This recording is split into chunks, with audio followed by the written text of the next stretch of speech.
கிறிஸ்துவுக்குள் மிகவும் பிரியமான என் அன்பு தேவனுடைய பிள்ளைகளே, இயேசுவின் நாமத்திலே உங்களை அன்போடு நான் வாழ்த்துகிறேன். இந்த நாளிலே தேவனை துதித்து பாடப்போகிறோம். உத்தமமாய் முன் செல்ல உதவி செய்யும் யெகோவா, உத்தமமாய் முன் செல்ல உதவி செய்யும் யெகோவா,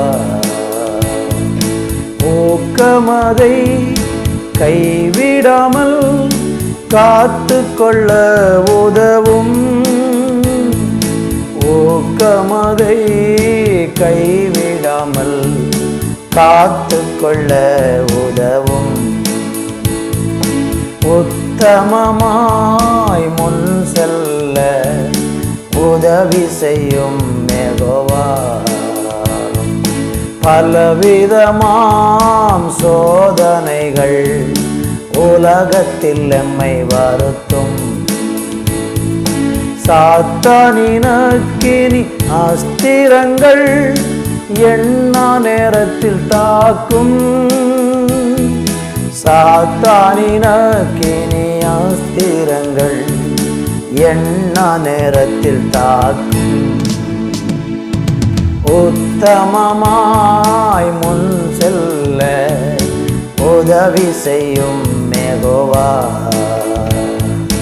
உத்தமமாய் முன் செல்ல உதவி செய்யும் யெகோவா, ஊக்கமதை கைவிடாமல் காத்து கொள்ள உதவும், ஊக்கமதை கைவிடாமல் காத்து கொள்ள உதவும், உத்தமமாய் முன் செல்ல உதவி செய்யும் யெகோவா. ஆண்டவரே, உங்க நாமத்தை உயர்த்துகிறோம். இந்த நல்ல அருமையான ஆண்டவரே காலை நேரத்தில் ஆண்டவரே உங்க சமூகத்தை வந்து நாடி வருவதற்கு கொடுத்த நல்ல கிருபைக்காக உமக்கு நன்றி சொல்லுகிறோம். பரிசுத்தரே உமக்கு நன்றி, நல்லவரே உமக்கு நன்றி, கிருபை நிறைந்தவரே உமக்கு நன்றி, உம்மை ஆராதிக்கிறோம். நீ நல்லவர் வல்லவர், நீர் பெரியவர், நீர் உயர்ந்தவர், நீ நல்லவர், நீர் வல்லவர், நீ உயர்ந்தவர், நீர் பெரியவர். உம்மை நாங்கள் துதிக்கிறோம், உம்மை நாங்கள் போற்றுகிறோம், உம்மை நாங்கள் வாழ்த்துகிறோம், உம்மை நாங்கள் வணங்குகிறோம். பரிசுத்தரே, உம்முடைய சமூகத்தில் எங்களை இந்த நாளை தாழ்த்தி தருகிறோம். இந்த நாள் முழுவதும் எங்களுக்கு ஆசீர்வாதத்தின் ஒரு நாளாக மாற்றும். இந்த வார்த்தையை கேட்கிற, இந்த ஆராதனையில் பங்கெடுக்கிற பிள்ளைகள் எல்லாரும் கர்த்தருடைய நாமத்தில் ஆசீர்வதிக்கப்படுவார்களாக. அப்படியே சிரசின் மேலே ஆண்டுடைய ஆசீர்வாதம் உண்டாகட்டும். இன்றைக்கு என்னென்ன தேவையின் மத்தியில் இருக்கிறாங்களோ அந்த தேவைகளை சந்தித்து இன்றைக்கு அருமையாக கரம் பிடித்து ஆசீர்வாதமாய் நடத்தும். இயேசுவின் நாமத்தில் பிதாவே, ஆமேன், ஆமேன். தேவனுடைய பிள்ளைகளே, இந்த நாளில் யாக்கோபுக்கு எழுதின நிருபம் 1ஆம் அதிகாரம் 13வது வசனத்தை நான் வாசிக்கிறேன். சோதிக்கப்படுகிற எவனும் நான் தேவனால் சோதிக்கப்படுகிறேன் என்று சொல்லாதிருப்பானாக. தேவன் பொல்லாங்கினால் சோதிக்கப்படுகிறவர் அல்ல, ஒருவனையும் அவர் சோதிக்கிறவரும் அல்ல. அன்பு கர்த்தருடைய பிள்ளைகளே, இந்த வாசித்து கேட்ட வேத பகுதியில் ஆண்டவருடைய வார்த்தை நமக்கு என்ன சொல்லுகிறது? இன்றைக்கு நீங்கள் பலவிதமான கஷ்டங்களிலையும் நெருக்கங்களிலையும் துன்பங்களிலும் இருக்கும்போது உங்களுக்குள்ள ஒரு பெரிய கேள்வி வரும். என்ன கேள்வி தெரியுமா? தேவன் என்னை சோதிக்கிறாரோ? தேவன் தான் இந்த துன்பத்தை எனக்கு கொடுத்திருக்கிறாரோ?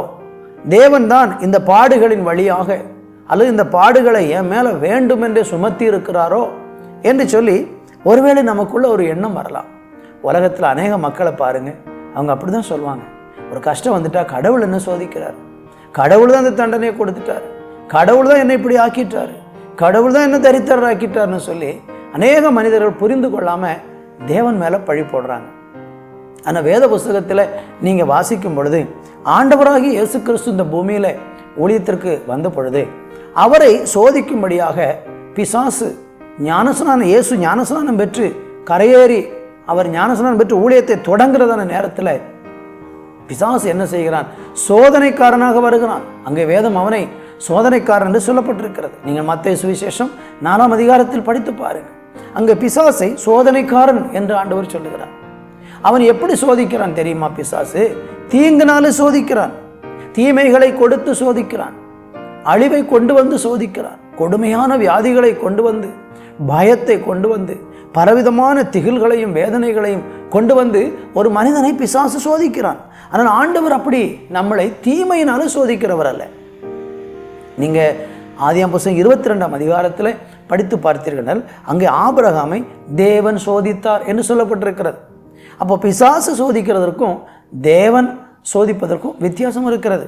பிசாசு என்றைக்கும் தீங்கானவைகளை கொண்டு வந்து நம்மளை குழியில் அகப்படுத்தி நம்முடைய எதிர்காலத்தை அழித்து போடுவதற்காக, நம்மளை நரகத்துக்கு கொண்டு போவதற்காக, நம்மளை பாவத்தில் விழ வைப்பதற்காக அவன் சோதிக்க நினைக்கிறான். ஆனால் இயேசு அப்படி அல்ல. அவர் நம்முடைய விசுவாசத்தை பரீட்சிக்கிறார். ஆபிரகாம் தேவனை மாத்திரம் விசுவாசித்து முற்றிலுமாக சார்ந்திருக்கிறானா என்பதை அறிவதற்காக அவனுடைய மகனை பலி செலுத்தும்படியாக கேட்டார். ஆபிரகாம் அந்த காரியத்தில் உண்மையாயிருந்து தன்னுடைய மகனை பலி செலுத்துவதற்கு ஆபிரகாம் தயாரான போது ஆண்டவர் அறிந்து கொண்டார், இவன் என்னை உத்தமமாய் சேவிக்கிறான் என்று. என் அன்பு தேவனுடைய பிள்ளைகளே, ஆண்டவர் ஒரு நாளும் நம்மளை தீமையினால் சோதிக்க மாட்டார். அதனால் நீங்கள் ஆண்டவரை குறை கூறி முறுமுறுக்க வேண்டாம். சாத்தானை குறை கூறுங்கள், அவனுக்கு விரோதமாக ஜெபியுங்கள், அவனுடைய கிரியைகளை கட்டி ஜெபியுங்கள். உங்கள் வாழ்க்கையில் வருகிற அந்த துன்பத்தை பிசாசு கொண்டு வந்திருக்க என்பதை உணர்ந்து இயேசுவின் நாமத்தில் அதை துரத்தி ஜெபம் பண்ணுங்கள். ஆண்டவர் விடுதலை தருவார். சோதிக்கப்படுகிறவர்களுக்கு அவர் உதவி செய்ய வல்லவராய் இருக்கிறார் என்று எபிரேயர்களின் நிருபம் 1ஆம் அதிகாரம் கடைசி வசனத்தில் பார்க்கிறோம். சோதிக்கப்படுகிறவர்களுக்கு ஆண்டவர் உதவி செய்ய வல்லவராய் இருக்கிறார். ஏனென்றால் அவர் சோதிக்கப்பட்டார், சாத்தானால சோதிக்கப்பட்டார். ஆனால் சோதனை நேரத்தில் உதவி செய்யத்தான் இயேசு இருக்கிறாரே தவிர நம்மளை சோதிப்பதற்காக அல்ல. எனவே இந்த நாளில் ஆண்டவரை துதித்து அந்த சோதனையிலிருந்து விடுதலை பெற்று தேவனுக்கு சாட்சியாய் வாழ கர்த்தர் உங்களை ஆசீர்வதிப்பாராக. நல்ல பிதாவே, இந்த நாளை தந்தீர். சோதிக்கப்படுகிற நாங்கள் எவரும் தேவனால் சோதிக்கப்படுகிறோம் என்று சொல்லாதபடிக்கு ஆண்டவரே, தேவன் எங்களை நன்மையை மாத்திரம் செய்து எங்கள் வாழ்க்கையில் அற்புதம் செய்கிறவர். சோதனைக்காரன் பிசாசு என்பதை உணர்ந்து அவனை துரத்துகிற கிருபையத்தால் நாள் முழுவதும் சோதனைக்கு விலக்கி எங்களை காத்துக்கொள்ளும். இயேசுவின் நாமத்தில் பிதாவே, ஆமேன், ஆமேன்.